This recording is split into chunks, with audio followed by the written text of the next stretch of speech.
Oo, oo, kahit love pa natin si VP Sara. Pero ibig sabihin ba, pag may nakikita tayong mali, okay na sa atin yun? Hindi pwede yun. Halimbawa, may nakita tayong mali kay Pangulong Bongbong Marcos, magsasawalang kibo ba tayo? Magsasawalang. Katulad dito kay VP Sara, mga kababayan. Ito, narinig nyo na rin po ito. 406 names na nag-acknowledge na tumanggap ng pera, puro mga non-existent.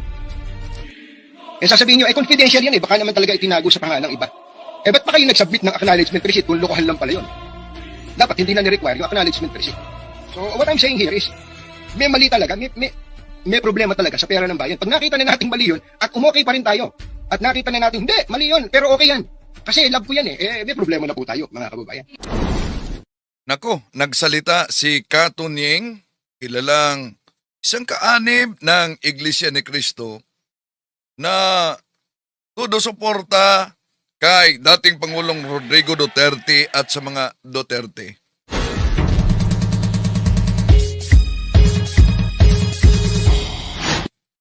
Kumusta? Welcome. Ito niyo lingkod, Brad Windel Talimong, muli makasama ninyo sa pagkakataong ito. At inaniyahan natin ang ating mga suking taga-subaybay. Huwag kalimutang pindutin ang like sa ating live. At huwag ding kalimutang mag-subscribe kung bago ka lang. At pindutin ang bell button para updated kayo. Mag-comment at i-share ninyo. Kung saan man kayo nakabase ngayon sa iba't ibang bahagi sa ating bansa at sa iba't ibang bansa sa ating mundo.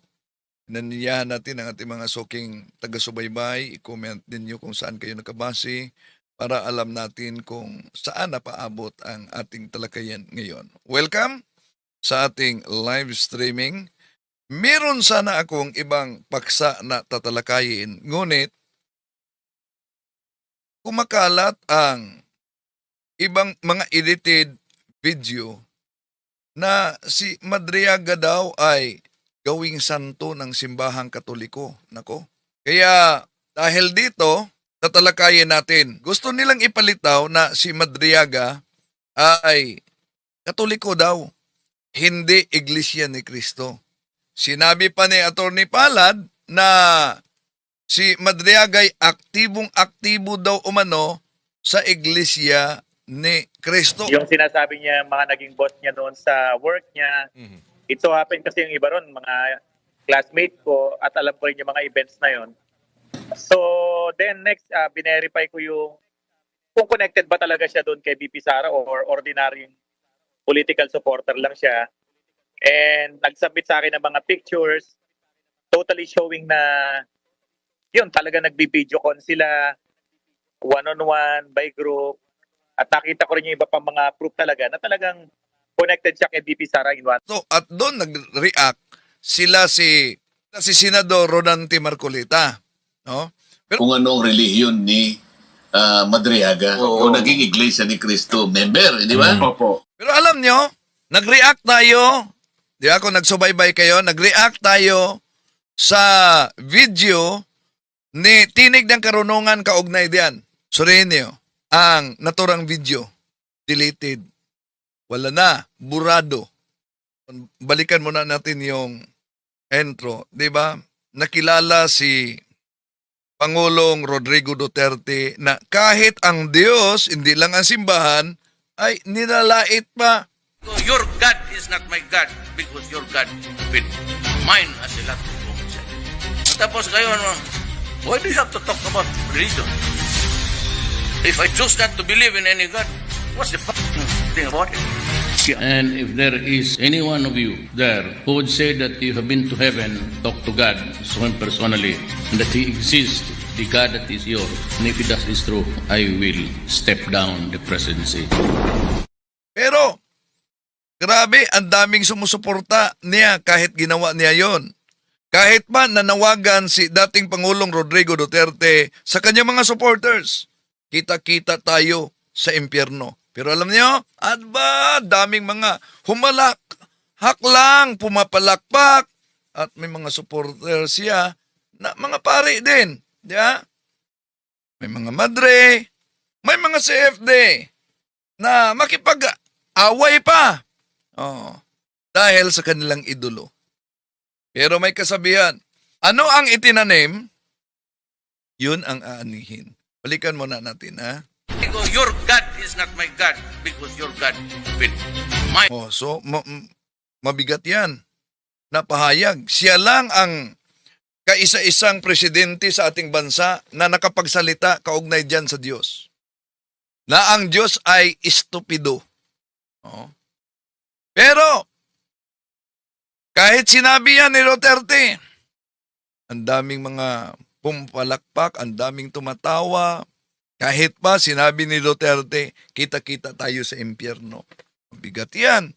As a lot of folks. Tapos kayo, why do you have to talk about religion? If I choose not to believe in any God, what's the thing about it? And if there is any one of you there who would say that you have been to heaven, talk to God, so him personally, and that He exists, the God that is yours, and if that is true, I will step down the presidency. O, dapat, nakipag-usap ka na ni Kibuloy. Kaya matalik mong kaibigan si Kibuloy. Si Kibuloy mismo ang nagsabi na kausap niya ang Diyos umano. Si Kibuloy nga ang nagsabi na Diyos mismo, ang Ama mismo ang nag-oto sa kanya na tatakbo siya bilang senador. O ano nangyari? Ha? Ba't natalo si Kibuloy? Sino kaya na Diyos ang tinutukoy niya? Okay, tuloy natin. Ito na. Si Katonyeng, isang journalist, isang anchor person noon, at isang kaanib ng ANC, supporter ni Duterte, pero may pahayag siya dito. Totoo naman to. May I know what's happening? Sandali muna. Itong bahagi na umiyak si Madriaga. To you, Mr. Madriaga? You seem to be crying. Are you crying? I just remember one moment. Oo, oo, kahit love pa natin si BP Sara. Pero ibig sabihin ba, pag may nakikita tayong mali, okay na sa atin yun? Hindi. Yan, ang komento ni Katonyeng, no? Bilang supporter din kay VP Sara. Sabi niya, love natin si VP Sara. Pero ibig ba sabihin, pag may makita tayong mali? Pwede yun. Halimbawa, may nakita tayong mali kay Pangulong Bongbong Marcos, magsasawalang kibo ba tayo? Magsasawalang. Katulad dito kay BP Sara, mga kababayan. Ito, narinig nyo na rin po ito.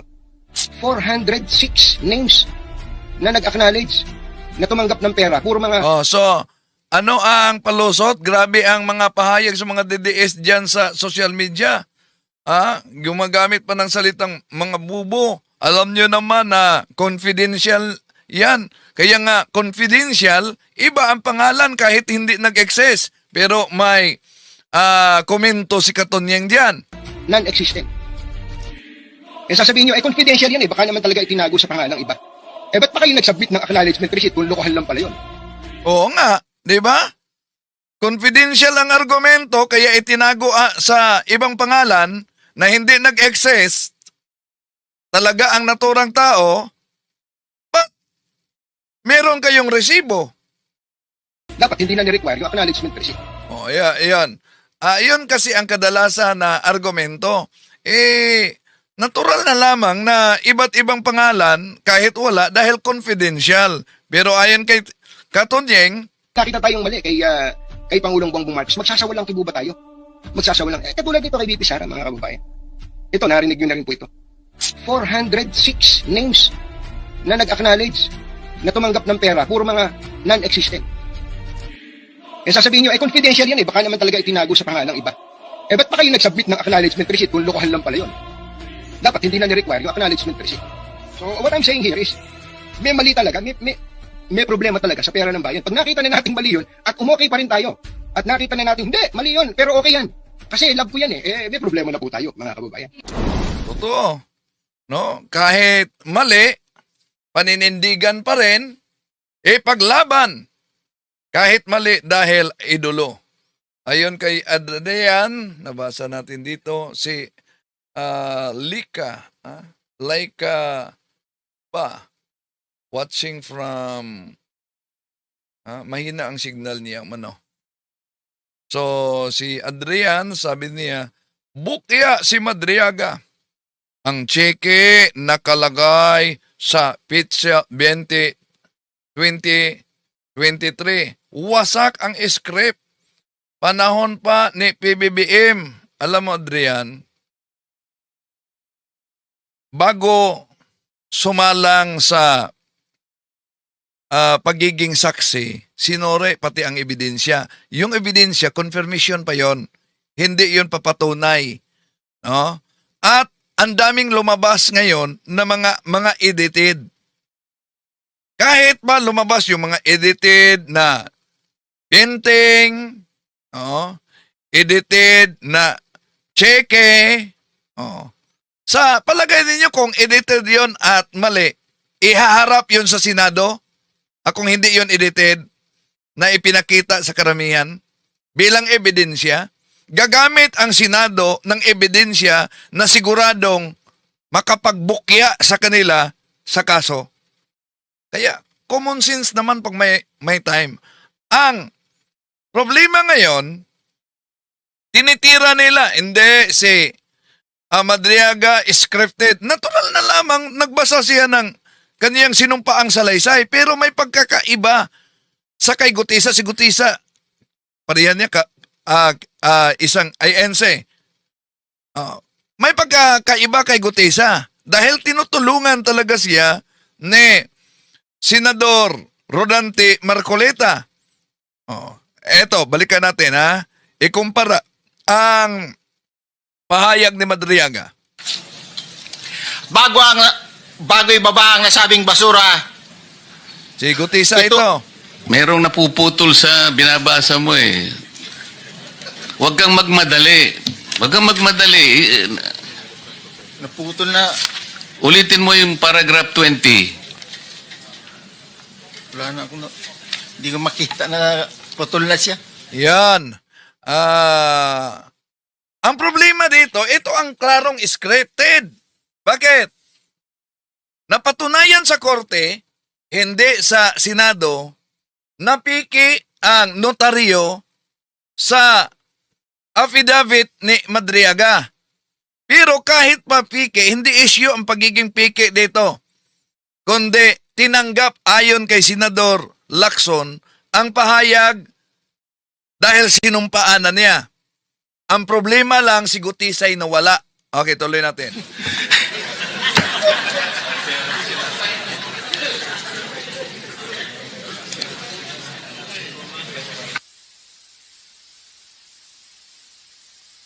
Ka lang sa binabasa mo, huwag ka nang nag-a-adlib. Ay, Kung ano yung nandito, basahin mo lang. Yes, Your Honor. Tuwing may Custom magnetic lifter transaction with Attorney Manscarpio.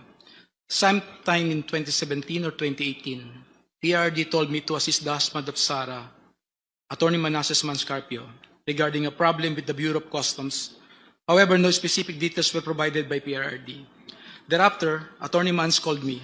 We later decided to meet in front of a coffee shop in Burgos Circle in Bonifacio Global City, Taguig City.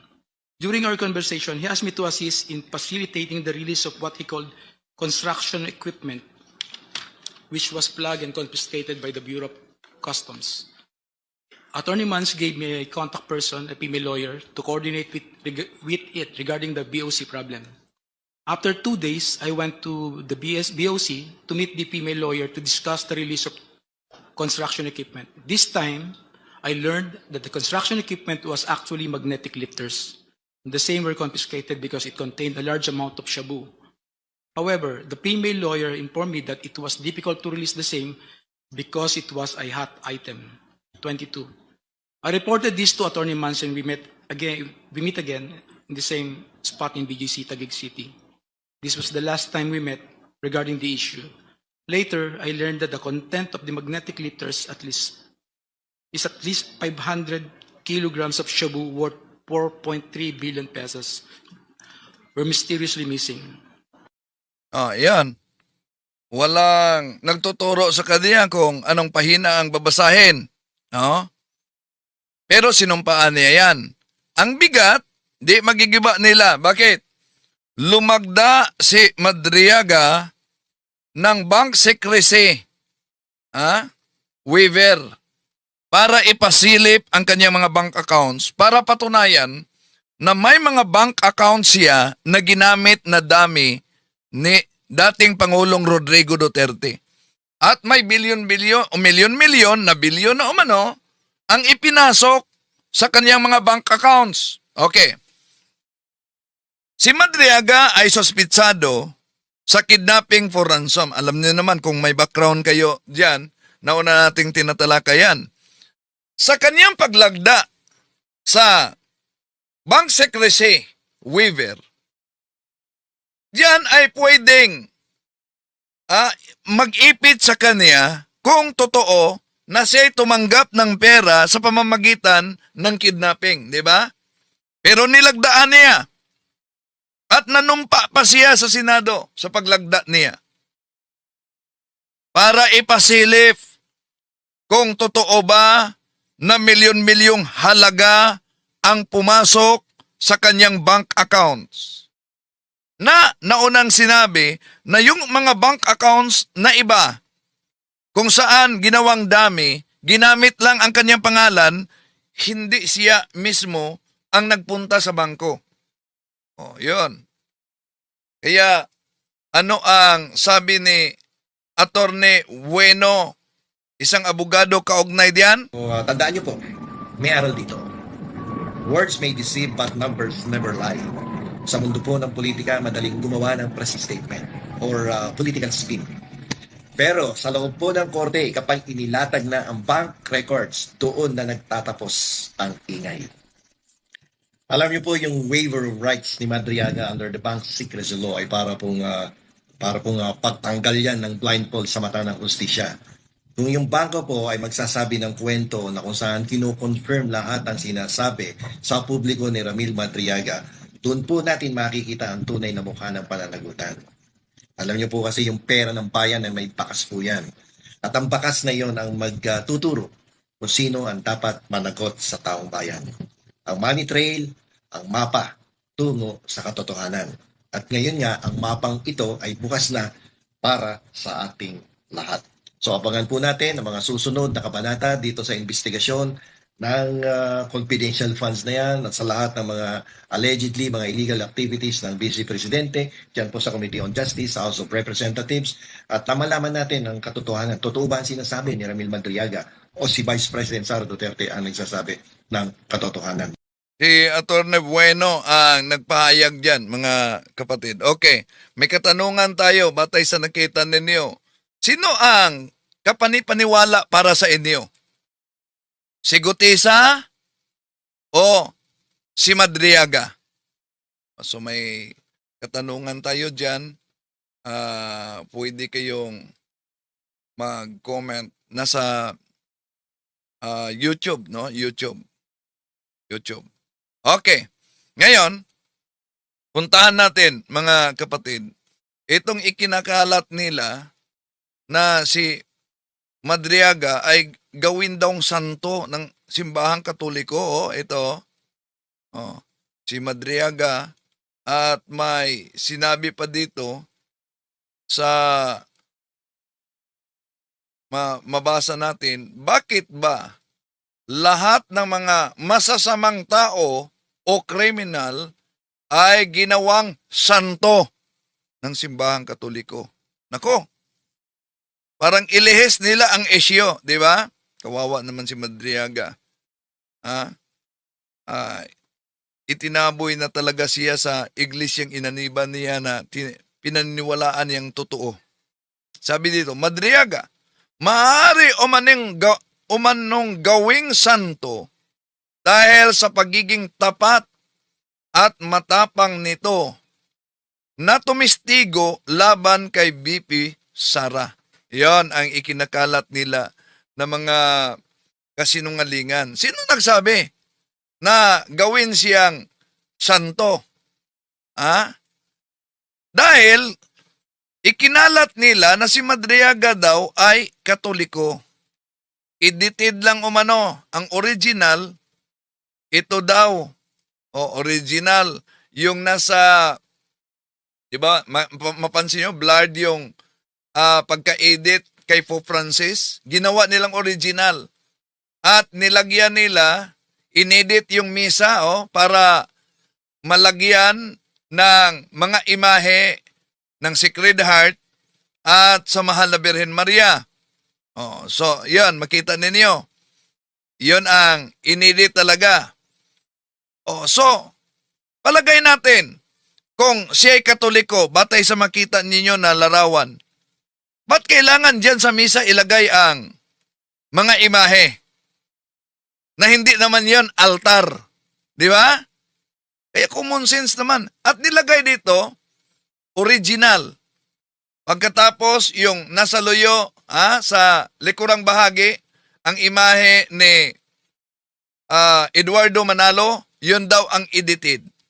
Pero alam niyo, nauna natin yung tinatalakay, galing ito sa kay Talakera. At may tanong si Talakera nang pinost niya itong larawan na ito, sabi niya, ano kaya ang ibig sabihin na may nakalagay na ribbon para sa INC? Yun ang post ni Talakera. Kung makita ninyo. Ang problema, itong post na ito, ikinalat nila, inedit na. Ito na. Napansin nyo, pati misa, inedit, nilagyan ng para sabihin si Madriaga ay Katoliko. At dahil diyan, sinabi nilang, yon, gawin daw umanong santo si Madriaga. Grabe yan, no? Pero di nila ma-edit. Itong videong ito ni Tinig ng Karunungan ng isang kaanib ng INC, na tinatalakay nila ang pagka-INC ni Madriaga. Atin na itong ipinakita, pero ang problema mga kapatid, deleted ito, binura itong video na ito sa kay Tinig ng Karunungan. Burado. Ngayon, balik natin. Kung mapansin ninyo, nagkasagutan kami ni Tinig ng Karunungan dahil INC siya. Binura niya ang lahat ng mga video. Merong isa na namang grupo ng Iglesia ni Cristo na alam nyo, yung The Revealers. Nagkasagutan kami, pumasok sila sa live, yun, at napakaganda ang talakayan. Pero, tingnan nyo ang The Revealers, burado ang mga video. Ba't kaya binura nila? Dahil ba nalantad? Ang matagal nang ginagawa ng INC na biktima ang mga inosente. Pero swerte dahil nasa akin pa ang mga video ninyo. Kahit binura na ninyo, hawak ko ang mga video. Mamaya, sa The Revealers, yon, tatalakayin natin, ha? Ngayon, balikan natin. Ito, burado ito na video. Wala na ito. Pero, pinatunayan dito na tinatalakay nila ang pagka-INC ni Madriaga. Ito. Ito muna si Ramil Madriaga para makita nyo ang pagmumukha nito. Ito po. Wala na ito sa channel ni Tinig ng Karunungan. Di nyo na ito makita. Yan. Yan si Ramil Madriaga na naging usap-usapan nitong buwan lang po na ito, Disyembre, sapagkat nagpasa po siya ng affidavit sa Office of the Ombudsman laban po kay Vice President Sara Duterte. Na itong si Ramil... So, ating sinagot ito dahil binira nila dito pati Katoliko para lang mailayo ang isyo, no?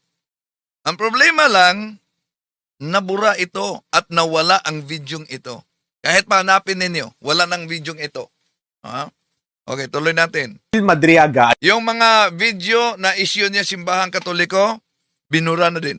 Ay nagpapakilala po na siya raw ang bagman ng Vice Presidente na bilang bagman, nagdadala po ng pera kay VP sa pamamagitan daw ng duffel bag na batay sa mga chismis naman na nagsisirkula online, yung laman daw ng duffel bag na yon na dinala ni Ramil kay VP, yun daw yung confidential funds na lumilitaw sa mga malilisyosong konteksto. At sa sinumpaan niyang salaysay at sa pahayag niya sa Senado, grabe yun. Hindi totoo mano ang ulat na 11 araw na ubos. Dahil ayon kay Madriaga, siya mismo ang nagdala, nagdistribute, at naubos ito sa loob lamang ng 24 oras. Yun daw yung nalustay. Yun daw yung kinurakot ng vice-presidente. Pero itong si Ramil Madriaga, mga kababayan, maliban dyan sa issue po na yan na hindi pa naman kumpirmado yun, ha? So, ang tinutukoy niya, nauna nating sinagot ito pero binura ang videong ito matapos natin sinagot. Tinutukoy niya na hindi pa kumpirmado yung affidavit ni Madriaga na isinumite niya doon sa ombudsman. At ito din kinuha ngayon sa Kongreso. No? Dahil ang Kongreso ang piskalya sa impeachment kay VP Sara. Okay. So, hindi pa kumpirmado, totoo naman, dahil reklamo, kailangan pang susuriin yan sa korte. Pero, ginawa niyang kumpirmado kasi dito, ang kaso ni Madriaga na wala pang opisyal na desisyon sa korte.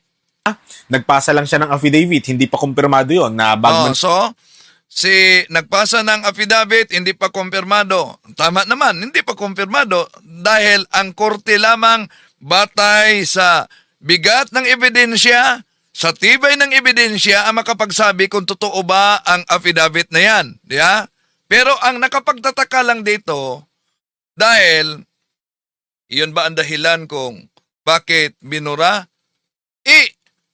Ang kaso ni Madriaga, kapwa nila iglesia ito. Ang kaso ni Madriaga, kinumpirma na kahit wala pang opisyal na desisyon sa korte. Nga siya ni VP, meron pang isang issue ito. Oh, ayan. Pansinin niyo ha, di ba, klarong-klaro ang pagka-double standard.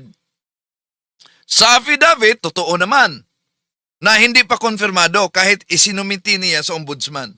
Hindi lang sa ombudsman, ngayon, hawak na ng Kongreso.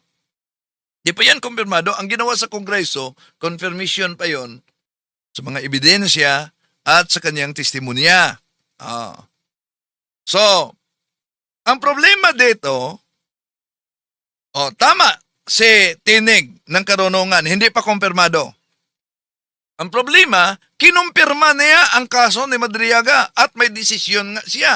Na ang issue po nito, talagang masasabi mong loko-loko tong tao. Yun. Talagang masasabi daw umanong loko-loko. Di ba? Desisyon. Pinangunahan mismo ang korte. Imagine, isa kang kaanib sa INC at alam mo na yung kaso ni Madriaga ay kasalukuyan pang nililitis at wala pang opisyal na desisyon. Pinangunahan mo ang korte, nagdesisyon ka na tinawag mo si Madriagang loko-loko. Bakit? Ito Alam nyo kung bakit? Siya lang naman yung leader ng isang sindikato ng kidnap for ransom. So, yung sinabing siya lang man ang leader ng sindikatong kidnap for ransom, yun ay kinumpirma na niya. Sa affidavit ni Madriaga, di ba, double standard, hindi pa kumpirmado. Pagdating kay Madriaga, na wala pang kumpirmadong desisyon sa korte, beyond reasonable doubt, pinangunahan na ang korte. Loko-loko at membro ng kidnapping for ransom. Dapat ang korte ang magdesisyon yan. Kaya yung sinabi ni Kuya Jen kanina, meron nga siyang kaso na kidnapping for ransom. Na nangunguha ng mga tao, kukontakin yung kamag-anak, manghihingi ng pera kapalit ng kanilang kamag-anak para isauli. Ganyan kaloko tong tao. Yan. So, batay sa pahayag na ito, na ganyan kaloko ang taong ito, di ba pinangunahan mo na ang korte mismo?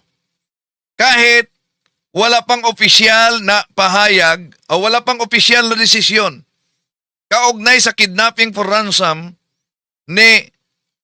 nitong si Madriaga. Pero ganyan daw umano. Ang problema dito, pati abogado, tinawag pang niya, Ito. Ngayon, nahuli siya ng otoridad at ito namang loko-lokong abogado niya. Pati si Atty. Palad, tinawag na loko-loko. Ba't nagiging loko-loko si Atty. Palad na yun naman talaga ang gawain ng abogado, pagtanggol ang suspitsado. Kahit pa ang suspitsado tunay, hindi natin sinabi na si Madriaga tunay dahil wala pang opisyal. Kahit ba ang suspitsado tunay gumawa ng krimen, sa hustisya kasi natin, ang suspitsado ay mananatili siyang inosente hanggang mapatunayan sa korte na may sala beyond reasonable doubt. Kaya yung pagsabing si Madriaga ay leader ng kidnapping for ransom, si Madriaga ay loko-loko, pati na ang kanyang abogado, pinangunahan niyo at libelous yan. Pinangunahan pa ang korte na wala pang desisyon, di ba? Merong sinabi sa otoridad na para bagang ginagamit ang pangalan ng Iglesia ni Cristo para sa ano pa mga bagay. Mabuti pa po ay ituloy na natin itong SGM. Eto, nag-react tayo nito na mga kapatid dahil binanatan nila si Madriaga. May punto sila na sinabing hindi daw kaanib si Madriaga sa INC.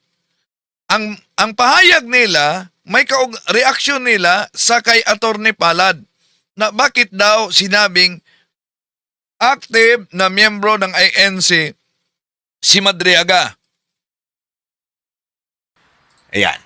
Doon po kasi sa kanyang panayam, Nelson. Sa abogado. Opo. Na, ano pa ng abogado? Mamaya, Oo. hanapin ko. Oho. Ito hong abogado ito ay kinapanayam na isang Nino. abogado po ni Ramil Madriaga Yan. na in-interview ito sa isang programa sa radyo. So si Ramil Madriaga, detention prisoner yan. Yes po. Opo, nakabilang doon po ito. Doon sa BJMP facility sa... So, ibig sabihin, nagtanong pa si Marcoleta dito, wala pa siyang background talaga kay Madriaga. Bikutan. Kasong kidnapping for ransom. Ayan, ang kaso po niya, kidnap for ransom. Ngayon po, sinasabi nitong kanyang abogado Na ano daw? na ito daw si Ramil Madriaga. Yan. Attorney Raymond Palad. Ayan, Attorney Raymond Palad. Sinasabi nitong si Attorney Raymond Palad na ito daw si Ramil Madriaga ay isang aktibong kaanib Nako? sa Iglesia ni Cristo. Naku po. Sen. At So, pinagtatawanan nila yung pahayag ni Atty. Palad na si Madriaga ay aktibong kaanib. Nelson, mga kababayan. Matindi, ano? Ano naman ang dahilan at kailangang iugnay pa roon? Ayun. So, ano ang dahilan bakit kailangang iugnay pa siya na aktibong kaanib? Dahil tinanong kasi si Atty. Palad sa interview kung wala ba silang balak na ilipat si Madriaga. Yung unang pumutok ito, mga kapatid, na na-interview si Atty. Palad dahil sa kanyang seguridad. Sabi ni Atty. Palad, aktibong kaanib sa INC si Madriaga at nasa kulungan siya na ang mga nakakulong ay mga kaanib ng INC at nandun pa umano si Ka-Angel Manalo. Yun ang punto ni Atty. Palad. At dito sila nag-react. Kaya nga, sa mga nag-post na ito, na edited daw umano itong picture na ito na sa likurang bahagi ay si Eduardo Manalo. Pero napansin niyo, ang original, ginawa nilang original, pero blurred ang larawan ni Pope Francis. Napansin niyo? Blurred ang larawan. Makita ninyo, yung ginawa nilang edited na original, mas pinahaba ang misa para malagyan ng larawan ng Panginoong Hesukristo at Mahal na Birhen Maria. Kumpara sa larawan na ipinakita ni Talakera. Okay. So, napansin nyo.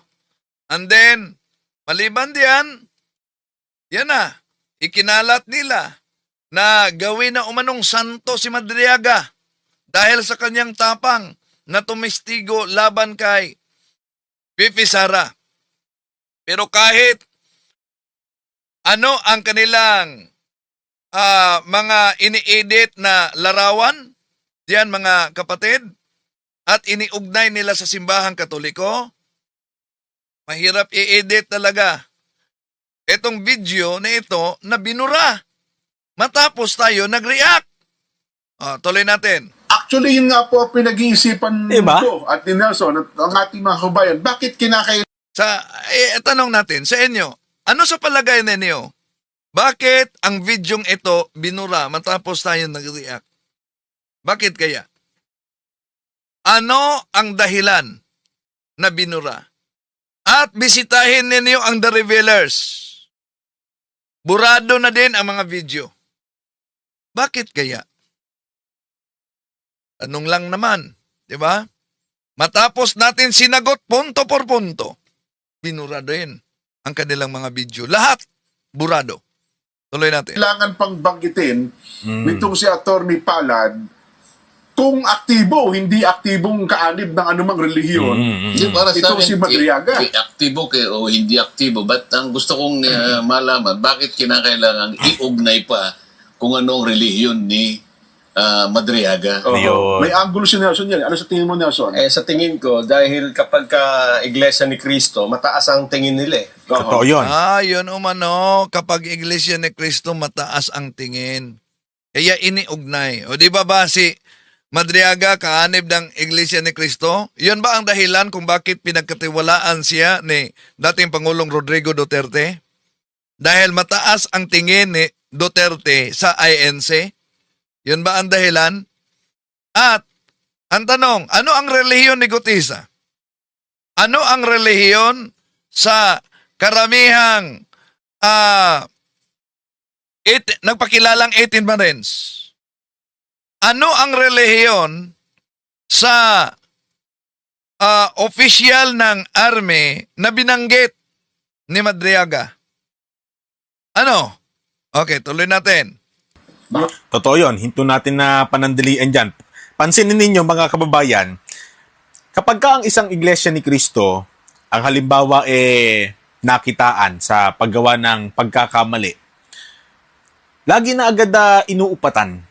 Lagi na agad pinagsasabihan ng kung ano-ano. Maririnig nyo yung mga katagang, bakit ka ganito? Iglesia ni Cristo ka pa naman. Bakit ka ganyan? Iglesia ni Cristo ka pa naman. Di po ba? Pero kapag ka ang isang tao hindi iglesia ni Cristo, kahit pa makita sa aktong nakapatay, nagnakaw, at kung ano-ano pang mabibigat na krimen, hindi naman sasabihing, politiko ka, magnanakaw ka sa kaban ng bayan, katoliko ka pa naman. Ayan, dito, mapansin ninyo na sa issue, talagang gusto nilang ilayo at pilit na iugnay ang simbahang Katoliko. So napansin ninyo, pag ang INC daw ang makagawa ng isang kasalanan, may mga nagsasabi daw, ba't ginawa mo? INC ka naman. Sino ang nagsabi niyan? Ganon ba ang nangyari noong nakulong si Gutesa? Ganon ba ang nangyari? Bakit may mga selda na ayon kay Attorney Palad, mga INC ang nakakulong doon kasama na si Ka-Angel Manalo? So, bakit daw umano pag politiko, ano sabi niya, hindi sabihin, mangnanakaw ka, katoliko ka. Lang ganun pansinin ninyo, di ba? Kontraktor ka, kinulimbat mo ang kaba ng taong bayan, nakakuha ka ng bilyon-bilyong piso, katoliko ka pa naman. So bakit daw, eto, una yung kontraktor na sila si Diskaya. Katoliko yon. Katoliko sila si Diskaya.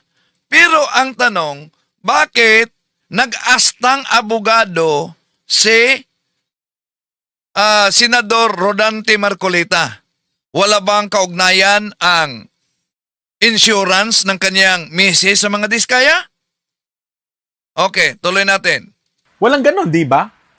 Tama yung sinabi ni Kuya Nelson dito. Pagka Iglesia ni Cristo kasi, alam nila ang Iglesia ni Cristo matitino yan. Oh, so ang Iglesia ni Cristo matitino daw. Ngayon, ang punto dito, si Madriaga itiniwalag ng INC 2023 pa daw. Itiniwalag. Anong batayan? Tanong lang natin. Ang batayan ba ninyo dahil si Madriaga ay may kaso kaya natiwalag? Ang tanong, ba't natiwalag si Senador Rodante Marcolita? Di ba may kaso din si Senador Rodante Marcolita?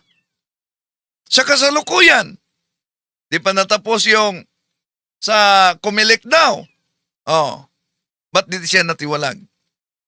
May pinipili ba ang pagtiwalag? Ngayon, na alam na si Madriaga ay isang INC, dahil sa larawang ito, abay inedit nila. Ginawa nilang Katoliko si Madriaga.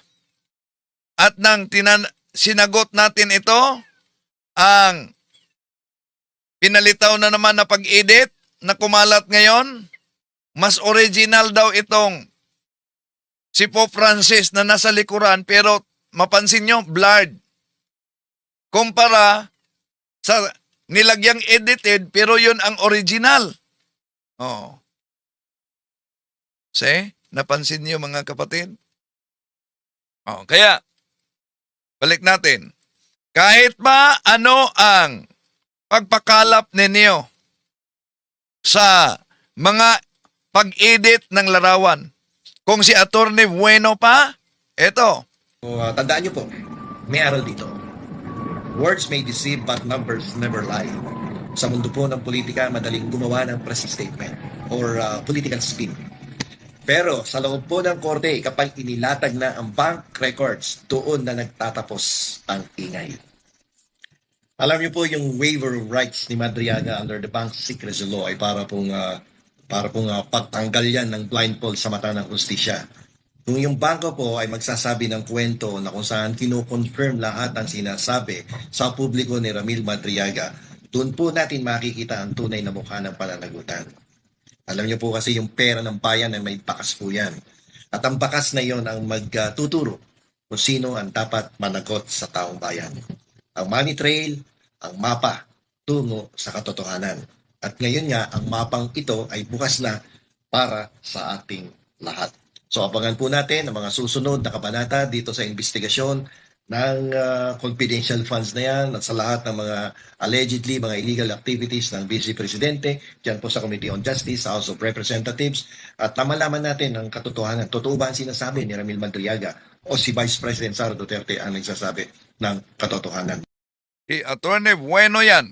Okay. Di na mabura yung mga pahayag ni dating Pangulong Rodrigo Duterte. Grabe, nilait niya pati Diyos. Because your God is not my God because your God with mine as a lot of common sense. Tapos kayo, why do you have to talk about religion?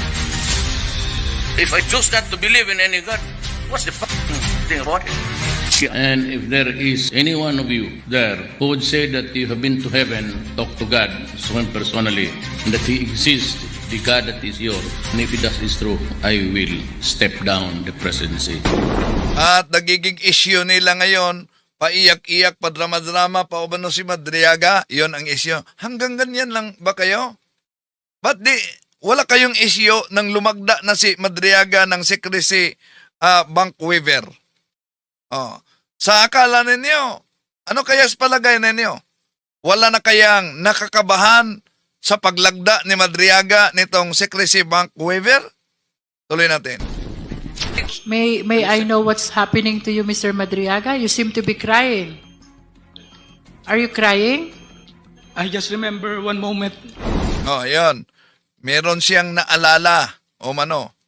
At ito ang reaction, ulitin natin, ni Katonyeng. Ano ang napansin ni Katonyeng? Oo, kahit love pa natin si VP Sara. Pero ibig sabihin ba, pag may nakikita tayong mali, okay na sa atin yun? Hindi pwede yun. Halimbawa, may nakita tayong mali kay Pangulong Bongbong Marcos, magsasawalang kibo ba tayo? Magsasawalang. Katulad dito kay VP Sara, mga kababayan. Ito, narinig nyo na rin po ito. 406 names na nag-acknowledge na tumanggap ng pera, puro mga non-existent. Sasabihin nyo, confidential yan baka naman talaga itinago sa pangalang iba. Ba't pa kayo nag-submit ng acknowledgement receipt kung lokohan lang pala yun? Dapat hindi na ni-require yung acknowledgement receipt. So, what I'm saying here is, may mali talaga, may problema talaga sa pera ng bayan. Pag nakita na natin mali yun, at umokay pa rin tayo, at nakita na natin, hindi, mali yun, pero okay yan. Kasi love ko yan may problema na po tayo, mga kababayan. Kaya sa mga kumakalat na mga edited na larawan ngayon, kahit pa yung edited na mga painting, hindi nakapagtataka talaga mga kapatid na sa halip na sagutin yung mabigat na aligasyon. Ang ilan ay umaasa lamang sa pagpakalat ng mga edited na larawan ni Madriaga na gustong ilihis at gustong ipakita na Katoliko umano si Madriaga.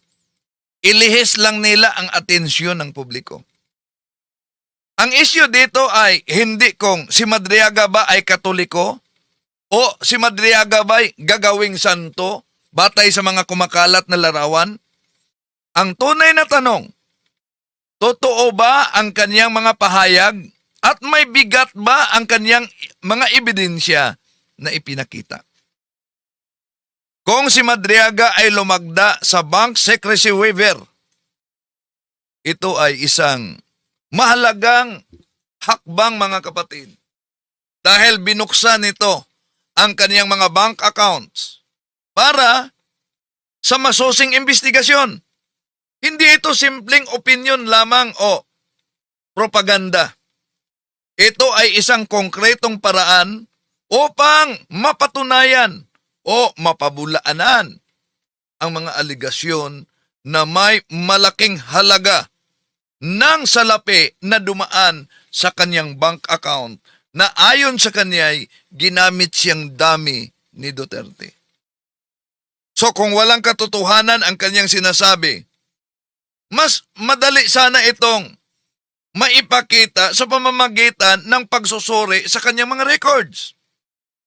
Ngunit kung ang sagot ay paninira, yung memes at mga edited na mga larawan, malinaw na iniiwasan yung sentro ng usapan at yung mga ebidensya. Hindi nadadaan sa viral post at ingay sa social media o kaya'y mga panlilingla sa social media ang anumang katotohanan. Dahil sa usaping may kaugnayan sa hustisya, ang korte ang final na magdesisyon batay sa tibay at bigat ng ebidensya. Hindi batay sa ingay sa social media. Sa korte at sa tunay na investigasyon, ang bigat na ebidensya, hindi dami ng mga edited na larawan ang mananaig. Abangan ang susunod na kabanata.